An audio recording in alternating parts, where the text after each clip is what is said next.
안녕하세요. 화장품 기획 및 개발 9주차 수업이고요. 오늘은 내가 만든 제품의 가격을 어떻게 산출해 내는지에 대한 수업 내용을 진행을 하도록 하겠습니다. 교재로는 338페이지부터고요. 가격의 개념과 주요 특징 먼저 살펴보고요. 그리고 가격 결정 요인과 방법, 그리고 가격 전략에 대해서 한번 알아보도록 하겠습니다. 한때는 또 이 전략적으로 가격 정책을 고가로 굉장히 마케팅 활용을 했었던 또 그런 시절이 있었는데요.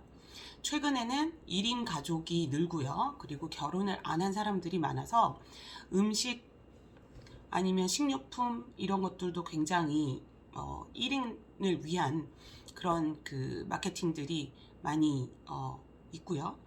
그래서 보시면 아마 예전에는 잘 못 보셨던 그런 유형들의 유통 및 마케팅 가격 정책이 실현되고 있는데, 마트에 가보시면 아마 느끼실 거예요. 그리고 편의점도 마찬가지고요. 예를 들어서 예전에는 우리 그 스팸이라고 하는 거 있잖아요. 햄 종류. 스팸이 커다란 통에 들어 있었어요. 그래서 사실은 혼자서 그거를 다 먹기에는 항상 남기게 되는, 그죠? 그래서 다시 뭐 싸서 냉장고에 넣어 놓는다거나 이런 일들이 많이 있었단 말이에요. 그런데 3년 전 정도부터는 아예 하나짜리, 그러니까 마치 그 얇은 햄 한 장처럼 한 번 먹을 수 있는 그 사이즈로 출시가 되고 있고요. 그리고 우리 즉석밥이라고 하는 거 있죠. 즉석밥 역시도 사실은 혼자서 다 못 먹을 때도 있단 말이에요. 물론 두 그릇을 먹을 때도 있습니다만. 그래서 뭐 밥 양이 적은 햇반 또는 뭐 오뚜기밥, 즉석밥들이 출시가 되고, 또 기존에 있었던 제품 역시도 출시가 되고요. 이렇게 소형화시키고 그러면서 가격적으로도 더 낮췄다라는 겁니다. 그리고 그 과자 같은 것도요, 예전에는 뭐 1,500원, 1,800원, 1,700원 이렇게 있었다라고 하면 그 양을 좀 줄여서 990원 내지는 1,000원 이런 식으로 가격을 낮추고 양을 좀 줄이는 그런 마케팅들이 지금 현재는 활발하게 움직이고 있습니다. 뭐 두부 같은 경우도 뭐 이거는 아침에 먹는 두부 뭐 이런 것들이 나오기 시작하면서 소형화 됐고요. 그래서 우리가 화장품을 만들 때, 그리고 화장품을 기획하고 개발하고 출시할 때까지 가격적인 부분을 분명히 생각을 해야 됩니다.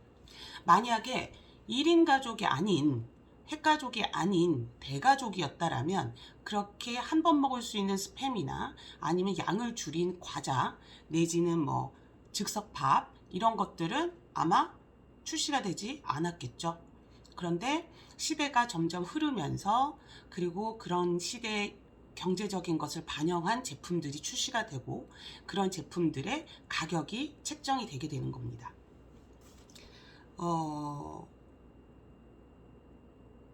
그 제품의 가격을 선정하는 방법들을 알려면요, 우선 가격이라는 게 무엇인지, 그리고 어떤 가격들의 종류가 있고, 그래서 어떤 정책을 통해서 나는 내 제품에 이러한 가격을 책정을 하겠다라는 목표가 우리 이번 수업의 목표입니다. 자, PPT 첫 번째 보시면요, 가격의 개념. 교재로는 340페이지고요. 가격하면 우리 알고 있잖아요. 이건 얼마인지. 그죠? 그래서 내가 만약에 커피 한 잔을 마신다? 그럼 이 커피는 얼마인지. 이게 우리가 알고 있는 통상적인 가격이란 개념이 되겠죠. 학문적으로 풀이를 해보면요, 가격이란 제품이나 서비스를 구입하고 그 대가로 지불하는 화폐 가치를 의미합니다. 다시 말해서 소비자가 재화나 서비스를 획득 또는 사용을 통해서 얻게 되는 가치, 그 가치에 대해서 지불하는 대가를 우리는 가격이라고 얘기를 합니다. 자, 가격에는요, 크게 우리가 두 가지 가격으로 볼 수 있고요. 또 종류는 뒤에 가서 또 보도록 하겠습니다. 자, 일상생활적으로 우리가 쓰는 가격이라는 것은 우리는 그것을 절대 가격이라고 이야기합니다. 또 상품 간의 교환 비율을 나타내는 넓은 뜻의 가격은 우리 상대 가격이라고 해요. 무슨 얘기냐면 A라는 애 하나, B라는 애 둘 이런 것을 맞교환했을 때 이걸 우리 상대 가격이라고 하는 거죠. A라는 애는 하나지만 C라는 애는 3개가 있어야만 같은 가격이 된다. 이게 바로 상대 가격입니다. 자, 가격이라는 것은요. 단순 이런 물품에만 매겨지는 것이 아니고요. 정해지고 의미하는 것이 아니고 임금, 이자에 의한 보수를 받고 고용 또는 임대되는 노동이나 자본과 같은 넓은 뜻의 상품에도 존재하는 것이 바로 가격입니다. 자, 가격의 종류를 보면요. 균형 가격이 있고요. 독과점 가격이 있습니다. 자, 균형 가격이라는 것은 상품을 수요하는 소비자의 수와 공급하는 기업의 수가 많은 경우에 상품에 대한 수요와 공급이 서로 일치하는 수준에서 결정되는 가격을 우리는 균형 가격이라고 합니다. 자, 독과점 가격은요. 몇몇 대기업들이 상품의 공급을 전담하고 있는 독과점 시장에서 대기업들이 자신에게 가장 유리하도록 가격을 측정하는 것을 우리는 독과점 가격이라고 말합니다. 자, 가격의 기능에 대한 효용이 있어요. 자, 가격이라는 것은요. 상품의 가격이 올라가면 당연히 기업의 이윤은 증대를 할 거고요. 대신에 원료의 가격이 상승하게 되면 기업의 이윤은 감소하게 되겠죠. 그죠? 이 가격이 하고 있는 기능이 있는데요. 순기능이 있고 또 이 가격이 실패했을 때 시장 실패라고 얘기하는 것들에 대한 내용을 살펴보도록 하겠습니다. 가격이 주는 기능은요. 자원 배분의 효율성을 보장한다 라고 돼 있어요. 무슨 이야기냐면요. 기업은요. 주어진 수량을 생산하는 데 최소한의 자원을 사용하려고 하고요. 왜냐하면 이윤을 증대시키기 위해서요. 그래서 주어진 수량의 자원으로부터 최대한 생산해 내려고 합니다. 자, 이윤 추구 때문에 최소한의 자원을 사용해서 최대한 생산을 이루어내는 효율적인 일들, 조업이 이루어지고요. 자원을 더 절약하려고 하고요. 그리고 우수한 생산 기술을 통해서 자원을 최대한 조금 사용하면서 이윤을 극대화시키고자 하는 것이 바로 가격이 가지고 있는 기능입니다. 또 가격 기능에 의해서 자원이 배분되게 되는데요. 가격 기능에 의한 자원 배분은 사회적으로 더 필요한 상품의 생산에 대하여 더 많은 자원을 안배받도록 하는 효과를 낳게 됩니다. 즉, 시장 경제 내의 자원을 사회적 필요에 따라 적절하게 분배하는, 안배하는 경제학적 효율성을 가지게 됩니다. 자, 그 밖의 기능을 보면요.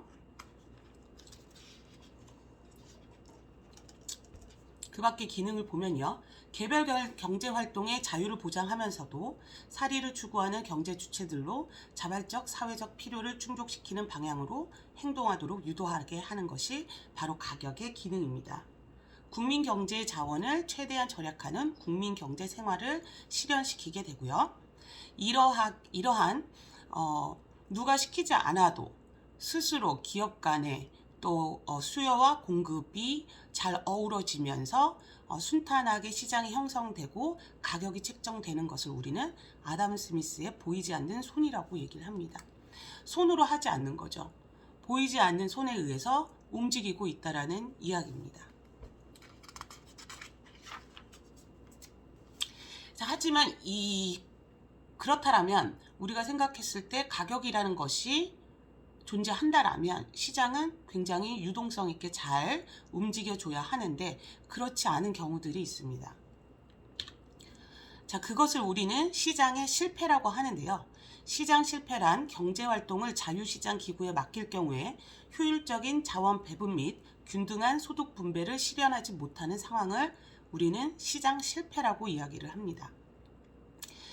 완전 경쟁 시장이라는 것은 우리가 생각하는 그런 무릉도원 같이 완벽하게 뭔가가 잘 이가 맞아서 잘 굴러가는 시장 경제를 이야기를 하는데, 그런 완전 경쟁 시장은 사실은 현실적으로는 불가능합니다. 독점이나 독과점 등으로 불공정한 경쟁이 펼쳐지기 때문이고요. 또한 두 번째로는요, 개인 소유권이 없는 자원이 존재하기 때문인데요. 예를 들면요, 우리 집에다가 쓰레기를 함부로 버리거나 쓰레기를 땅에 묻거나 이러지는 않죠. 그런데 사람들은 뭐 고속도로에 아무런 쓰레기도 막 버리기도 하고, 담배꽁초를 버리기도 하고, 강물에 몰래 폐수를 버리기도 하고요.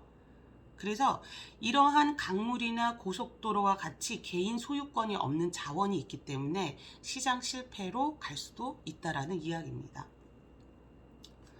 세 번째는요, 공공재의 존재입니다. 공공재는요, 비경합성, 비배제성이 있는데요. 비경합성이라는 것은요, A라는 사람이 다리라는 공공재를 이용하여 강을 건넌다라고 해서 B라는 사람이 다리를 이용하지 못하게 할 수 없는 거죠. 이건 비경합성. 비배제성은요, 공공재에 대한 대가를 치르지 않은 사람이라 하더라도 그 서비스를 받지 못하도록 소비에서 배제시킬 수 없는 것입니다. 즉, 국방이나 치안 서비스를 제공할 때 그에 대한 대가를 지불하지 않은 사람만 빼고 그 지역의 치안을 서비스할 수는 없고요. 전기세를 안 내는 사람은 그 동네 가로등을 못 이용하게 할 수도 없다라는 겁니다. 자, 그래서 이러한 공공재의 존재, 개인의 소유권이 없는 자원이 존재하고 독점이나 독과점 등으로 불공정한 경쟁, 이런 것들이 시장 실패를 만드는 그런 원인이 됩니다. 그리고요, 또 외부 효과가 발생하게 되는데요. 제3자에게 영향을 줘도 대가를 받을 수 없는 경우가 됩니다. 예를 들어서 아침에 출근길에 어떤 사람이 꽃집의 사람이 꽃가게 앞에 꽃을 다 진열을 한 거예요. 전시를 했어요. 그리고 나서 아침에 출근하는 사람이 그 향기를 맡으면서 기분이 좋아지면요, 외부 효과라는 게 발생을 하죠. 그죠? 그런데 꽃집 주인한테 우리가 대가를 지불하지는 않습니다. 그렇죠? 그리고 다섯 번째는요, 미래에 대한 불확실성과 불완전한 정보 때문입니다. 자, 그래서 이러한 이유들로 시장 가격 기능의 한계를 보여주고 있고요. 자, 우리가 여기서 얘기하는 독과점이라는 건요, 한 개 회사 내지 수개의 회사의 특정 상품에 대한 시장 점유율이 극도로 높은 상품을 말합니다. 가격을 직접 회사들이 책정하게 되죠. 수요와 공급에 대한 정보를 당연히 가지고 있지 않아서 우리가 가격이라고 하는 것이 그 상품에 대해서 전반적인 것을 표현한다라고 얘기할 수가 없고요. 이러한 경우에는 자원 배분의 효율성도 가질 수가 없고 가격 기능의 효율성을 침해하고 거대 기업의 가격 선도 역할로 시장 지배가 용이하게 됩니다.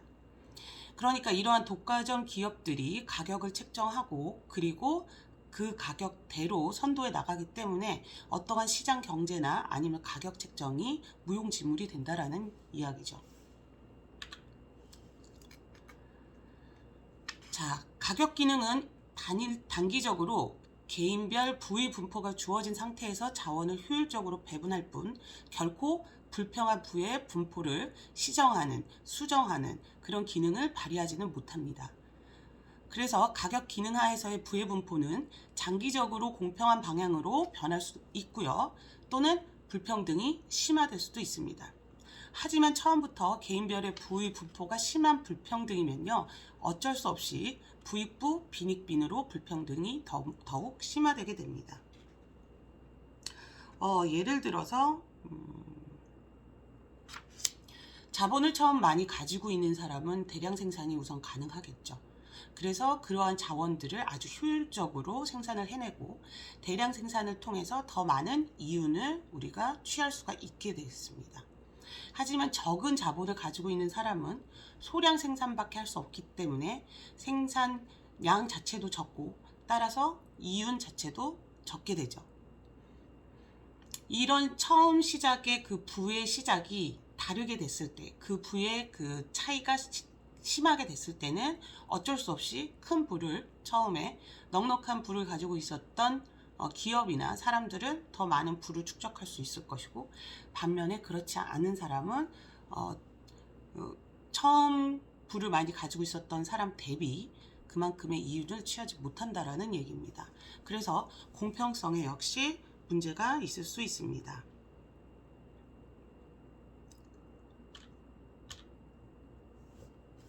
자, 그러면요, 가격의 결정적인 그 가격 결정에 미치는 요인들이 있을 수 있는데요. 그 요인들을 한번 살펴볼게요. 자, 가격을 결정하는 요인 중에는 두 가지로 크게 나눌 수 있는데요. 통제 불가능한 요인이 있을 수 있고요. 통제 가능한 요인이 있을 수 있습니다. 통제 불가능 요인에는 법적 규제, 수요 형태, 경쟁 시장 구조가 있을 수 있고요. 통제 가능 요인에는 원가와 마케팅 목표가 있을 수 있습니다. 이러한 가격 결정 요인을 통해서 가격이 형성되게 되는 겁니다.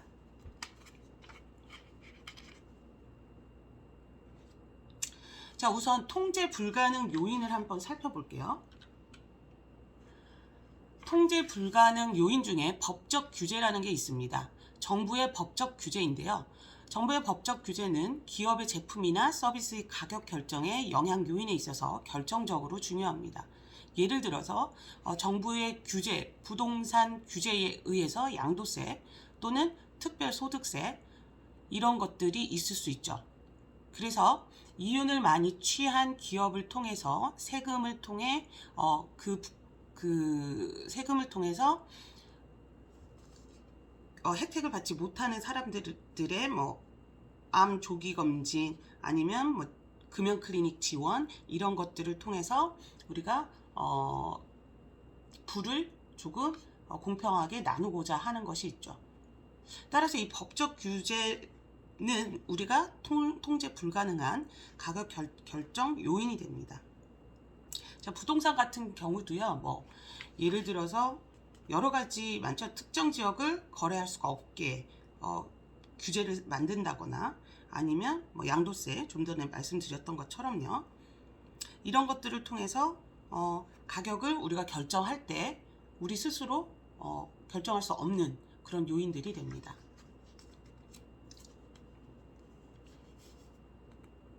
따라서 우리가 제품을 만들 때는요. 그런 것들도 생각을 해야 되겠죠. 꼭 제품이 아닌 예들도 지금 설명을 드리고 있는데요.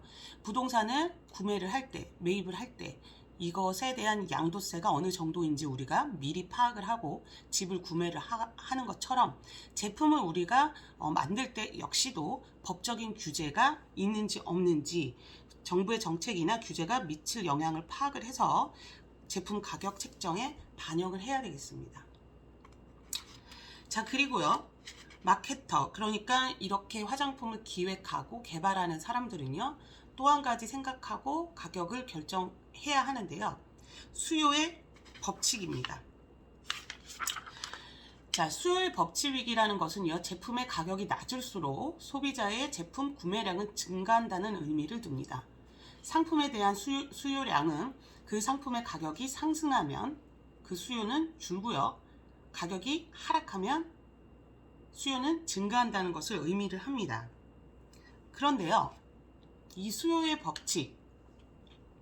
법칙에서 중요한 것이 바로 가격 탄력성입니다. 자, 우리가 가격을 무조건 낮췄다고 해서 제품이 많이 판매된다? 아니면 가격을 높였다고 해서 제품이 많이 판매가 된다? 공식적인 부분이 있는데요. 가격이 1% 변화하였을 때 수요량은 몇 프로 변화하는가를 절대치로 나타낸 크기를 우리는 가격 탄력성이라고 합니다. 탄력성이 1보다 큰 상품의 수요는 탄력적이라고 하고요. 1보다 작은 상품의 수요는 비탄력적이라고 합니다. 그래서 일반적인 제품들은 우리가 뭐라고 얘기하냐면요. 탄력적이라고 얘기를 해요. 그러면 비탄력적인 제품들은 어떨까요? 명품 같은 제품들이 되겠죠. 자, 수요 탄력성은요. 가격의 변화율 분의 수요량의 변화율을 구해서요. 그 수가 1보다 크면 탄력적이다. 1보다 작으면 비탄력적이다라고 얘기를 한다는 겁니다. 자, 예시를 보면요. A라는 의류 회사에서요. 2003년 3월 50만 원에 4만 벌을 판매를 했다고 해요. 그래서 이 회사에서는 어떻게 그 가격을 결정을 했냐면요. 2003년도 8월에는 즉 한 5개월, 6개월 뒤에 40만 원으로 가격을 세일해서 할인해서 8만 벌을 판매를 했다고 해요. 2배죠. 10만 원을 할인을 해서 2배 정도 판매를 했다는 거예요. 그래서 이 수요의 가격 탄력성을 봤더니 수요의 가격 탄력성이 마이너스 5고요. 절대치가 1보다 크기 때문에 구매자의 가격 민감도가 높고 수요의 가격 민감도가 높다라고 우리가 볼 수 있다라는 거죠. 자, 그와 반면에 B라는 의류 제조 회사, 명품 회사입니다. 이 회사의 경우는 500만 원에 1만 벌을 판매를 했고요. 그 이후에 400만 원으로 가격을 세일해서 11,000벌을 판매를 했대요. 자, 그 얘기는 100만 원을 할인을 해서 1000벌 정도만 더 판매를 했다라는 거예요. 자, 수요의 가격 탄력성이요.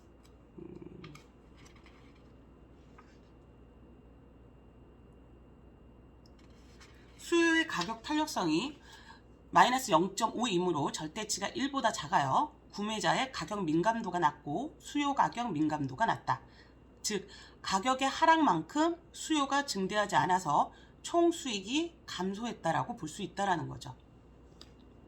자, 그래서 어떠한 제품군인지 예를 들면 우리가 만약에 제품을 화장품을 기획하고 개발할 때 제품군 역시도 우리가 생각해 볼 필요가 있습니다. 비교적 앰플류들은요. 굳이 지금 예시랑 비교를 해보면 앰플류들은 명품에 가깝죠. 그리고 섀도우 아니면 립스틱, 메이크업 제품들은 사실은 스킨케어 제품들보다는 그 가격대가 좀 낮은 편이기도 합니다. 자, 어떤 소비자들이 어떠한 가격대의 제품에 가격 탄력적인지 우리가 염두에 볼 필요가 있다는 거예요. 내가 개발하는 제품이 메이크업 쪽인지 헤어 쪽인지 또는 스킨케어 쪽인지 아니면 이너 뷰티 쪽인지 이런 것들에 따라서도 우리가 가격을 책정하는데 중요하게 생각해 봐야 될 부분인 겁니다. 자, 명품 또는 브랜드 충성도가 높은 제품은요. 그 제품의 품질, 그 제품의 성능이라는 것도 분명히 좌우하겠습니다만 소비자의 사회적 과시를 위한 심리적 요인도 굉장히 많이 좌우합니다. 그래서 가격이 하락하면 판매량이 떨어져요. 사실은 명품 역시도 세일이라는 걸 합니다. 그죠? 정말로 단 한 번도 세일을 안 한 브랜드도 있지만 명품이어도 그때에 맞춰서 세일을 합니다만 일정 포인트 이하로 가격이 하락하면요. 판매량이 급격하게 떨어지게 됩니다. 예를 들면 이런 거죠. 나는 1000만 원짜리 시계를 산 거예요. 그랬는데 1년 뒤 또는 멀게는 2년, 3년 뒤에 500만 원으로 할인을 한 거예요. 그렇다면 내 시계의 가치에 대한 그 소비자의 사회 과시를 위한 심리적 요인에 벗어나게 되죠. 내 시계는 이제 500만 원짜리가 됐으니까요. 명품이 세일을 한다고 해도요.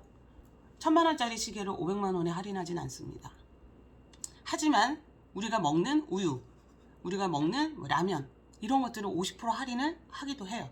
그랬을 때 소비자의 구매 욕구는 커지고 그죠? 판매량도 증가하게 됩니다. 그래서 가격을 설정하는 방법들이 뒤에 더 나오게 돼요. 자, 본원적 수요, 즉 비탄력적인 자동차, 주택, 담배 등처럼 담배 이런 거의 수요처럼 제품군 전체의 시장 크기를 본원적 수요라고 하고요. 본원적 수요는 비탄력적입니다. 자, 선택적 수요는요. 자동차처럼 특정 브랜드에 대한 충성도가 높은 이런 수요를 선택적 수요라고 하고, 탄력적이죠. 대체재가 있는지 없는지, 긴급하게 필요한지 없는지 정도에 따라서도 탄력성이 결정이 되고요. 대체재가 많을수록, 이거 없으면 이거 없으면 이거, 이렇게 대체재가 많을수록 가격은 탄력적이고, 필수품일수록 비탄력적입니다.